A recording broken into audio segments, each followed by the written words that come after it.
He's been looking for it. So It's all I could talk about since 6 a.m. So I've never seen Josh bound out of bed before noon. Okay. Texas legation. This is one of the kind of the special things that we've been kind of blessed to do. Back a few years ago, before we had even released whiskey ourselves, we received this email right before Christmas from a company called Berry Brothers and Rudd. My brother thought it was one of those like Nigerian prince emails because it was very. so he sent it to me thinking it was kind of shady, but I ended up answering it, and because when you looked at the email, it actually was Berry Brothers and Rudd's actual emails and stuff like that. Right. So what Berry Brothers and Rudd is, it's a company, spirits wine company that's been in business since 1698. Wow. They have been the purveyors of wines and spirits for the crown for I don't know how long, but for a very long time. Mm-hmm. They've been in the same building the entire time. Wow. So That's incredible. it's pretty crazy to go there and see the shop. Now they do have a new shop too that's near the original, but still just walking in that building, there's so much history in there. They used to weigh all the royals when they would come in. It was kind of a fun, like, cool thing to do. And you can actually see, like, where Henry VII weighed and where he started gaining weight. And they'll write excuses, like, if they gained too much more weight than what they should have. They'll be like, oh, my coat was really muddy that day. Or stuff like that. It's fantastic. So if you're ever in London, definitely stop by Berry Brothers. But in 1842, they rented out the second floor of their building to a little fledgling country called Texas. And so it operated as an extension of the embassy called the legation because they wanted some offices near the crown so they could have an influence and speak with the royals. So it lasted for about 3 years until 1845 when Texas joined the United States. And so and then they picked up and left. So to honor that they actually have a little plaque on the building that says the Texas legation was there, and they wanted to release something in honor of that. So they contacted all the Texas whiskey distilleries. They wanted whiskey that was truly made in Texas, so there wasn't a ton of us. So they had to send samples, and we sent some, I think, 14 and 16-month-old samples over to them. Thinking, this ain't gonna happen in a million years because these guys deal with like 40-year-old scotches, and like that's normally what they're blending and playing around with. And next thing I know, a few days later, I get a call from Scotland, and it was Doug MacGyver on the phone saying that he tasted our whiskey. He loved it and wanted to do something with us. So we actually send them barrel samples every year, and they pick out their own kind of special blend of our whiskeys. Okay. So that's what Texas legation is. It has got my brother's signature on the bottle. It tells a little story of the legation and of Ironroot. So you got 2 editions of it. Yeah, we have 2 editions that have come out now. The third one won't be too far behind, I don't think. So. But it's been really exciting for us because now we have whiskey that's sold in UK, France, Germany, Italy. We had to fill out paperwork for them to send stuff to Taiwan recently. So it's kind of crazy that this little small distillery in Texas has product all over the world now. Right. Yeah. How does it feel to get that kind of email with hey, we liked what you sent us and we want more, right? I know. I tell you, it's extremely humbling because again, we're small guys in the world, and for have someone do something like that with you is really, really a huge honor. Yeah, that's amazing. All right. So we might taste some of that a little bit later. Fantastic. I'm excited for that. Because we got some like distillery only product here that we'll taste through. Fantastic. And then Hubris, the brand new Hubris that just is going to be hitting the market here pretty soon. So sounds perfect. All right. Let's do it. Ready to rock and roll? All right. Yeah. All right. So first up is probably your favorites of the stuff that you've tasted from us before. So that's right. Yeah. So this is going to be our 115 proof Harbinger. It's just below cask strength. We did that for simplicity purposes. So the releases are going to be at 115 proof from now on. So I see. Okay. So we had generally when we do our barrel entry is going to be anywhere between 115 to 118, and so it just allows us to kind of keep consistent on that. So, makes sense. So I'll just pour a little bit on that. So this is some heirloom corn. Yeah. So this is going to be Marsha. Will you actually grab the corn? Corn's off the table. You get to call your mom by her first name. When we're doing so business envious. stuff, she gets called first name. When we're not outside the distillery, she gets called mom. So I see. So this particular whiskey is going to have our Bloody Butcher corn in it, purple corn, which is going to be kind of the predominant flavor. Because we have 4 core mash bills. We have the Bloody Butcher corn mash bill, purple corn mash bill, low rye, and then a flint corn mash bill. And we'll talk about this because Promethean is kind of the opposite of how we do Harbinger. So Harbinger is going to be a lot more Bloody Butcher and purple corn. Okay. So it's going to be the fruitier, sweeter, more the sweeter bourbon. Where Promethean's going to have a little bit more rye in it, and it's going to have the flint corn, which tends to be a little bit spicier corn. Right, yeah, it absolutely has more spice to it, whereas this seems more fruity and rounded. Yeah, purple corn, and then the Bloody Butcher corn on the bottom there. I'll show you. Which is, that's not a very common, that's a hard one to get, isn't it? Bloody Butcher is becoming more popular. There's a few distilleries that are using it kind of across the country now, kind of with the revival and the going back to some of these heirloom corns. The purple corn, I honestly don't know of anyone else using it at the moment. It's one of my favorite corns. It's absolutely delicious, which is when we get to Hubris, that's what Hubris is. So, It's all purple corn? it's going to be the purple corn mash bill. So Okay. we do, generally how we do things, because these heirloom corns are they're more expensive and they also are grown in far less quantities. We actually use the heirloom corns as a flavoring grain. So like most Kentucky distillers, are going to use wheat as a flavoring grain or rye. In our mash bills with the different corns, we'll actually use the heirloom corn as at 10, 15, or 5% of that mash bill. Just as a flavor accent, almost like seasoning it. Exactly. So it allows us so you can get the flavor and the essence of that corn, but it still allows us to produce a lot the amount of whiskey that we need to, and be able to keep our prices in check. Sure.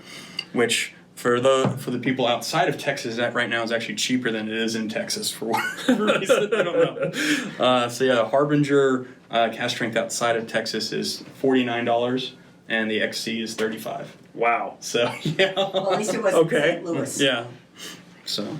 Josh, it seems like the Galladay Whiskey Conservatory is going to have a Ironroot cabinet now. That's right, thinking that's we're right. putting an extension onto it. Yeah, I've got 3 in the cabinet right now, Yeah. but I think they were into place on their own cabinet now. oh yeah.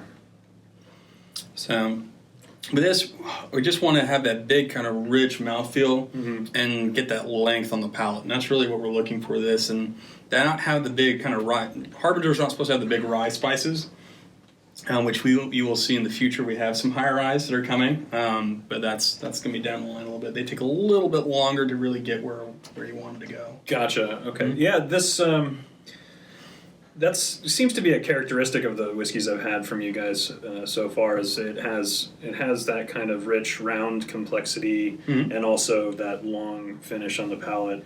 And do you attribute that to be with your experience in the cognac and brandy distilling traditions? Is that kind of the end result of that knowledge? It is, and so really where that comes from, a lot is going to be from the end of that hearts and the tails cut. A lot of distillers come more from a brewing background, so when you're tasting, you start getting into the fusels and stuff like that. It doesn't taste very good off the still. And what we learned from Hubert, hanging out with him long enough, is that again, it's one of those things you have to be patient. You have to allow to get some more of some of the esters and some of those fusels to come through.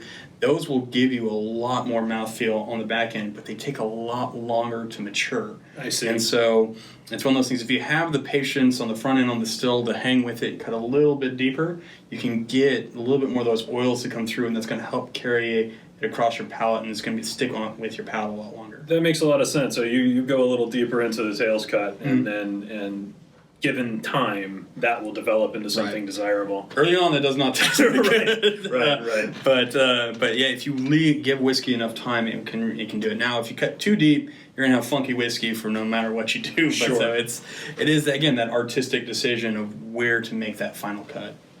So up next, we will jump to Hubris. So Hubris is our corn whiskey. I've been excited about this one. So this one is our purple corn mash bill. So it's about 10%. This year's was about 10% purple corn, 90% yellow corn. Aged exclusively in ex-bourbon European oak barrels. Okay. So this is going to have a lot of, we really love matching our purple corn mash bill with European oak. They tend to both have a little bit more of the baking spice. They just really pair really well.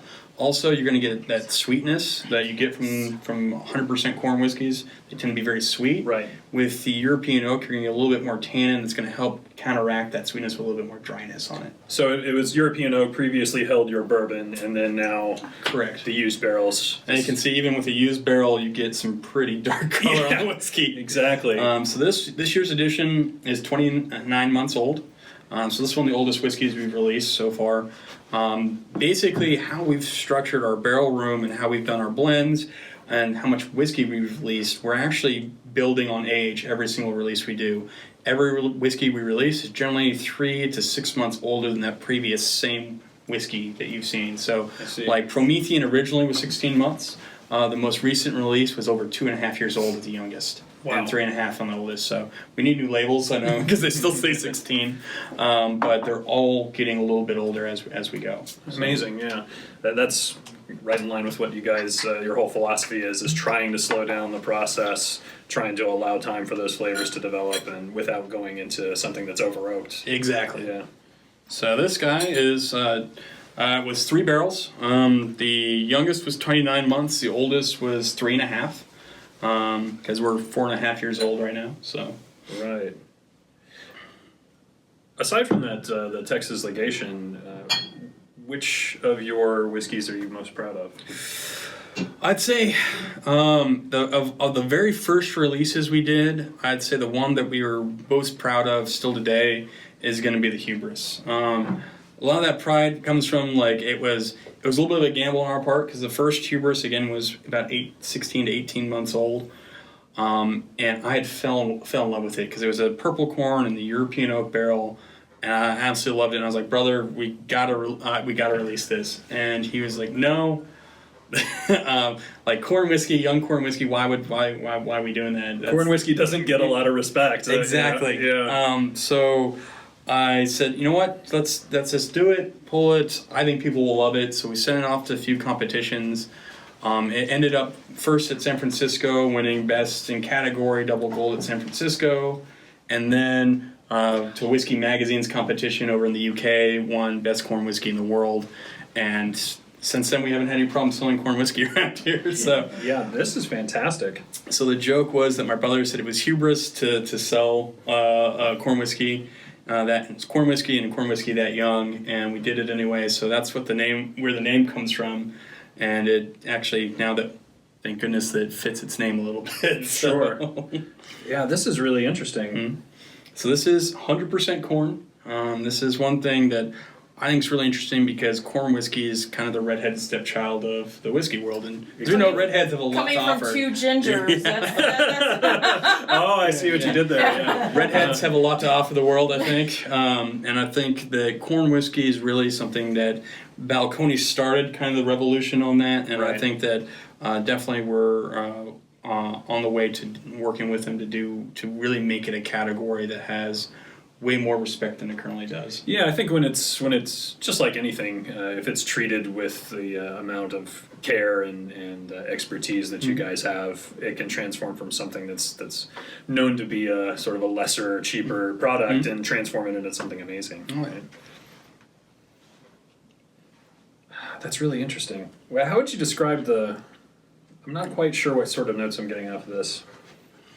On the nose, I tend to get, my brother calls it a little bit more brunchy, so you get a lot of molasses, a lot of cinnamon, clove. Mm-hmm. Some days I get a little bit more like fig, date type notes to it. Fig, that's exactly what I was trying to place. And so it tends to be like those sorts of fruits, kind of stewed fruits, I'd say. And then again, you get that, when you get it on the palate, it starts out that way, and then you get a little bit more of that tannin, a little bit more cinnamon and clove that really kind of finish it out in the lingers, and it just hangs out with you. Tons of baking spice like that. Cinnamon especially, it's got that kind of tingle of cinnamon. Oh, yeah. Yeah. Do you find that any of these benefit from adding water? Or this one I really love with a little bit of water. Again, this is cast strength at 117.8. Right. So I really enjoy it with a drop or two of water. I'll give that a try. Yeah. So it's funny, some of our whiskeys really take well to water. There's some barrels in the back that we have that are just so dense that we've added water to it, and it just doesn't change at all. It just like stays the same. kind of flexes off the water, if you will. Right.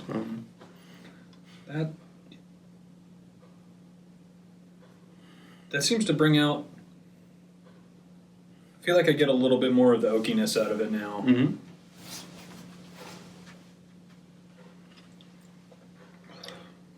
Oh wow! And it turned down the spiciness Just a tad. by maybe 20% or something. Yeah. That's fantastic. You want to give it a try? Oh, yes. Right, yeah. Thank There you go. Look at the oil on that. Oh yeah. Yeah. That's how you know it's a thick whiskey. Exactly. And I think that whiskeys, once they start getting to a good age, they handle water better. I Sure. think that sometimes that young whiskeys that are higher proof, you get the flavor, but the structure does not maintain as you add water. And now they're getting to a nice point where. Yeah, they can tolerate being done. And I think Promethean with a couple of drops of water. I really like the way it just brings out the flavor of it. Yeah. All right. Next up, we're going to take a little deviation away from whiskey. Okay. I know. So this is kind of a product that happened almost by happenstance. We originally were making a barrel-aged gin was the goal, and so Jonathan and I, our base for our gin isn't quite 100, isn't distilled up to 100% neutral. It's not over 190. It's going to be right around 188 or so. So it maintains a little bit more character. It's also going to be non-chill filtered, so it's a little bit sweeter. But we were like, well, if we're going to lose botanicals in cask, it's going to mute those a little bit. So what if we aged the base for a while and came back and added the botanicals? Oh, after the fact. Okay. Yeah. So and then finished it off aging with botanicals in it. So we 2 years later, we were getting ready to. We still hadn't gotten around to adding botanicals or anything like that, and so you taste it through and like, oh, that's actually kind of an interesting spirit. Still didn't do anything with it. Fast forward a few months later, we had a liquor store owner that we work with up in the DFW area called Pogo's, and they gave me a ring, and they were looking for something that was kind of a strange request. It's something that they call Starka. It's a traditionally Polish spirit. The story goes, again, liquor industry is full of half-truths and flat-out lies, but this is the story that at least I've been told on this, is that Starka, they would take essentially their vodka, not do any filtration with it, and they'd put it in a barrel, add a little bit of brandy, maybe an apple leaf or two, cork it, and then when a child was born, they would bury the barrel, like the distillers. Okay. And when that child got married, they would dig up the barrel, and they'd serve that at the wedding. So it was essentially a highly rectified spirit that was barrel-aged, essentially is what Starka is. And kind of a moonshine. It was a homemade product a lot of times. Yeah. So he was looking for some Starka, and I was like, well, I don't have Starka, or what you're referring to as Starka, but I do have some barrel-aged, almost neutral spirit that, according to the government's gin, but it's not really gin yet because we haven't finished the whole ginification process. Right. Well, Right. So we had done 3 different types of barrels. We had some that was in Balcones Rumble casks. We had some that was in our ex-bourbon barrels, and some in ex-Garrison barrels. And so we ended up tasting through the spirit, and they fell in love with it. So we've now done a couple releases of this Starka product. And so it's really fun, but completely different than anything else that we do. It's actually a caramel malted wheat and yellow corn mash bill. Okay. So. And every one of the barrels was totally different. Yeah. I got black licorice on the end of the last one, and I let it sit for a little bit with the water. Black licorice. I got black licorice at the end when I let it sit in my mouth for a little bit too. Awesome. So this should be unlike anything I've ever had. Tobacco This will be black tea. very different. Well, it's kind of like I would say, the closest thing to this particular product that we put out would be like a Canadian, not their flavoring rye, but like the ones that is still almost neutral. Right. However, Canadian mist. yeah. No. However, this has been, I would call, iron-rootified with our weather, our kind of what we do, and so it doesn't taste at all like those kind of light grain whiskeys, even though this is essentially what it would be. Robert, what barrel was this? This is the one that was done in our ex-bourbon casks. Okay. Oh, so the barrels you were referring to earlier, those have been different releases, or Yeah, this so is, we've got one that was done in a Balcones Rumble. We have this one that was in RX Bourbon, and then we have the Garrison. I see. Okay. So this doesn't contain a blend of various. No, it's not. It's not. This one's just RX Bourbon. Because basically we had a barrel of each, and then it was a single barrel release of each of those. So it's And it was purchased. Wow, mm-hmm. that's incredibly interesting. Anybody that's into whiskey would love that. Mhm. I think. And that's why I brought it up, because it's whiskey-ish, I would say. Yeah. But If you told me it was a whiskey, I'd believe you. yeah. Yeah. But for me, I got a lot of more like tropical fruit on it. Because we used more of a vodka yeast. Okay. And so at the higher temperature fermentation, you get a lot more like banana and coconut, and those type of notes are really going to start coming through. Coconut's partially from the American oak, but. Yeah, I absolutely get banana, coconut, maybe even. And hence another use for those used bourbon barrels. Yeah, exactly.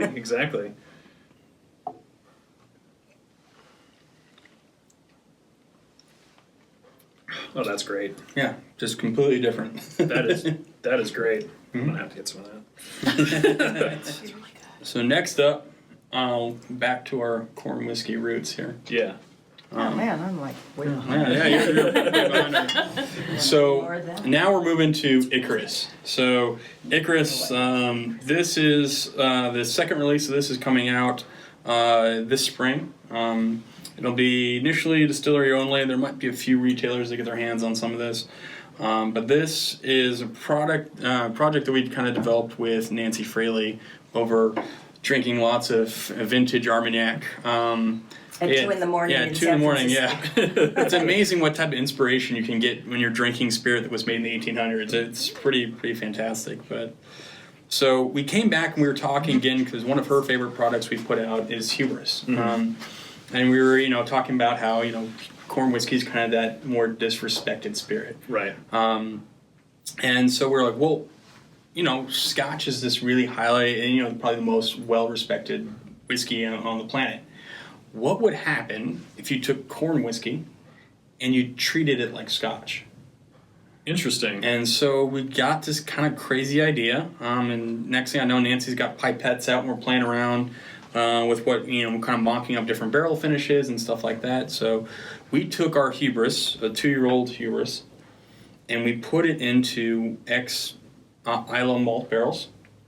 Half of it went into that. The other half went into an old tawny port cask. So when you saw the big kind of dark barrels out front. Yeah, the one that's really huge, right? Yeah. So and the ones under it that were so dark. Yeah. So we aged the Hubris in those barrels for a little over a year. Then we took that whiskey out of those barrels, did a blend, put it back together, put it back in its original barrels, and they're finishing it off for the last 6 months in those barrels. So it's going to be a 3.5 to 4-year-old whiskey when it finally comes out. But it's just this beautiful marriage of peat and port and hubris all kind of together. So that sounds very exciting. You're speaking my language now. So yes. Behind here. So we did a small test batch of it last year, just to see kind of what the response to people would be and what they would do. And then this year is the full batch. We actually had 6 barrels of it. We had one whiskey group already be up at this really bought a barrel of They it. bought it the day they tasted it. Yeah. Nancy Fraley obviously has been working with you guys, and she's well known. And I'm not sure I completely understand exactly. Is her role educational generally when she goes to distilleries like you guys? And there's other folks out there like her. There is a consultant kind of thing. It's going to be different for every distillery. So you have distilleries like Magnus, Joseph Magnus, that she is the master blender. She's in charge of putting together that cigar blend and really manages their warehouse. You have distilleries like us that a lot of our stuff was education early on, working with her on, again, learning a lot of these traditional French brandy techniques before we got the chance to actually go over and spend time distilling cognac and doing some stuff over there. So a lot of it's educational, learning some of those things, because again, when we were starting out, there was a lot of there wasn't a lot of education, period, but most of what the education was based on was how do you run a still, how do you make cuts. the nuts and bolts of your day-to-day operation. How do you make whiskey? There wasn't a lot. Well, once you get in a barrel, what do you do with it? And most of the philosophy early on from, so it was like, well, I put it in a barrel, I wait 2 years, and I dump it out, or 4 years, I dump it out, and I got a bottle of whiskey. Right. There wasn't a lot of talk about, well, how do you put a blend together? What's the philosophy behind putting blends together? Maintaining consistency.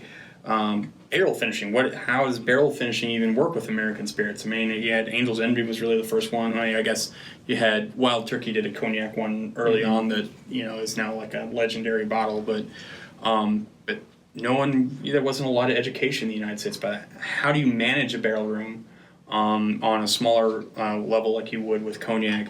None of that education existed in the U.S. Right. And so Hubert, when he came over, brought a lot of that knowledge and expertise.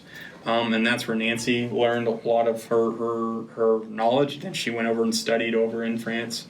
And so bringing a lot of those techniques back to the United States, I think, just improves what we're doing here. Especially when you're using pot stills. Most of the distilleries in Kentucky, they use big column stills. Right. So you don't have to worry as much about things like saponification and some of these other issues with slow reduction versus fast reduction, and a lot of issues that can pop up when you're using old school pot stills that didn't exist in the U.S. Yeah, much harder to run. It's much more labor intensive to do it that way, right? So and so that's Nancy brings a lot of that. So for us, Nancy still comes in once a year, maybe twice. That's generally when we're doing the heavy load where we're going through a lot of barrels. And we'll have blends that mock blends put together, and she'll be like, "Yeah, I think you guys are on the right path," or let's play with this one a little bit more. So she's a little bit more hands off with us. Icarus definitely was something that we worked with her directly on putting together and really working out, which is why it's one of our bottles that it's actually her signature there at the very end. So most of ours have Jonathan's and mine, but this one has mine, Jonathan's, and hers signature on the bottle. Just use that. And I think different distilleries use her skills in different ways. Sure. And so a lot color in when they have issues, and there's issues that have come up, and it's one of those things like, oh goodness, we got a problem, come fix it.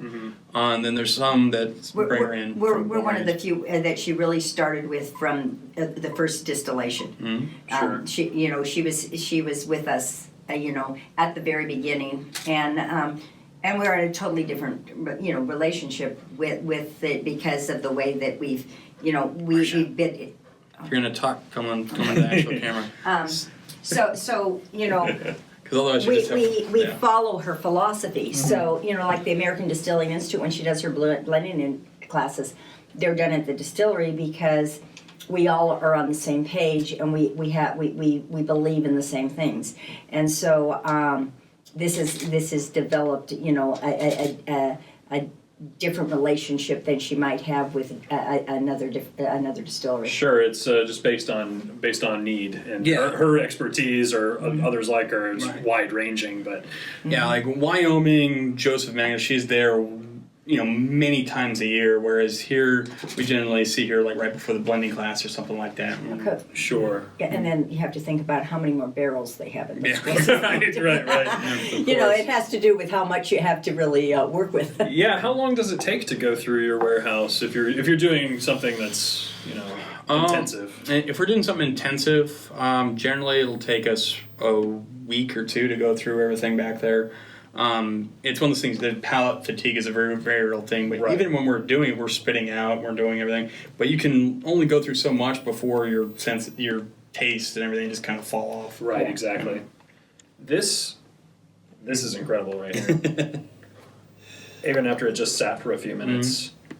Oxidation. Right. It really started to kind of open up, and now I didn't get much of the peat in there at first, but now it kind of jumps out of the glass at me.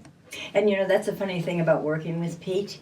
Peat is so different. It takes us almost 8 to 9 months to even try to get the blend balanced, because one time you put the peat in and you taste it and you think, oh, this is perfect. The next day you say, where did the peat go? All I can taste is the peat port. will hide or come out, kind of. Or it might be the next day as you're working you think, blending. Sure.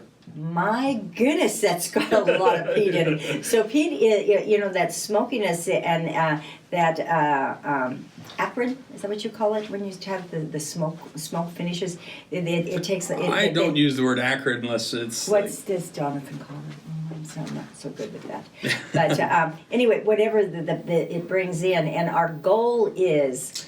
When we look at We it, have what more we want it to barbecue taste smoke like. versus like medicinal smoke Yeah. characteristics. Right, you don't want something that's going down like an iodine. Yeah. So with Icarus, And again, a little bit's good. See, there's things where too much for this particular product. Now there's Right. some whiskeys that's phenomenal. Octomore, like If that's what you're going Yeah. for, then yeah. when we Nail look it, at yeah. ours, our goal in our mind was that as we tasted it, the beginning of the palate would show off the port, the mid palate would show off that richness that you get from that corn whiskey, and then you would have that soft peat Yeah. finish. Exactly. And it's taken a long. This has been. It takes a long time to develop something like that. You have to have patience again. That's fantastic. That's beautiful. it's one of my favorite things. I love that. Yeah. He's not sharing that with you. We might have to pour our own. I'm okay with that. It reminds me a little bit, although it has so much of the corn character. It reminds me a little bit. I have a Kilchoman port finish. Yeah. It's reminiscent of that. That's And I love wine finish casks. I love peat, and so this is kind of the perfect marriage for us of doing this. So right. it's kind of a fun whiskey. Yeah, that's fantastic. Do you want to try it? Yeah, I will. I'm busy working. Are you? Yeah. Robert's not sharing his. I can see that right now. I know, he needs to pass it down the table, right? He wants to. He likes it. It's his favorite. It's one of his favorites. Yeah, that's great. Oh, I love the nose. Mm-hmm. And as you finish it, what you need to do is the fond de verre on the nose afterwards is phenomenal. That's the term for the smell of the glass when it's empty. Oh, I see. Sure. Especially this time of year, this whiskey is I don't know. Yeah, something about port and smoke. Yeah. That's that reminds me wintertime. of Fire and Cane on the end. Mm-hmm. That kind of campfire smoke. Yeah, just a bit. Subtle, it just reminds me of like a awesome fall winter day. Right. It's Yeah. relaxing. But the balance was the hardest part, wasn't it, Ron? Yeah, I mean, Because it's been we would go up 6-7 and down months and up and just down playing and up and around. down. A little bit more port, a little bit more peat, and just kind of. So you know, So you like funnel down to. and then you get it and you say, where did it get that ashiness? And then back into the original barrels because we wanted the original barrels to pull the ashiness out. I see. I think- Because with some of we picked up a little ashiness maybe from our Isla casks. Uh-huh. That's the appeal, I think, to me, because I'm a wine drinker, and so that's why it's so drinkable for me because of that heavy Yeah, that the kind port of- finish. Yeah, Grapefruit notes. Yeah. yeah, that's Fantastic. And we haven't even 750 seen the milliliter barrel bottles. room. that's really All right. Well, ready to go play in the barrel room? Let's How do about it. something we like? You know, if you've seen the movie The Kingsman. Yes. Okay, the This- second movie of The Kingsman is, they blow up the tailor shop, right? Right. They moved the tailor shop to Berry Brothers. I'll show you the picture. Our whiskey was in that same window. And then they that's go awesome. down into the cellar and they find it. Of There's course, only it one was. bourbon at Berry Brothers in Rose. And they find it was- That's Right. Texas bourbon, not Kentucky bourbon. Yes, it is. Oh! They know. They know. So this is the cellars, See, now we actually. need to go to London. That's right. In the when we're movie, Ireland. they that's how they figure Yes. out Yeah. what to do now that all hope is lost. And- Exactly. Yeah. So The that bottle of window bourbon. right there So is where you're cool. going to see the Kingsman. This is Mr. Barry himself with the guys. Oh my gosh. And that's So Doug MacGyver. The So- Berry Brothers is That's so amazing. close to the Buckingham and St. James That's the Palace scales he told you that about. in order to fly the Texas flag over the building like they're doing, they had to get permission Yeah. from the crown. Right there. Oh wow. Because otherwise it's considered an act of war. we don't want that. So moral of the story: check your spam mail. Yeah, check your spam mail from time to time. Yeah, Josh. Yeah. I think it was an info account, actually. No.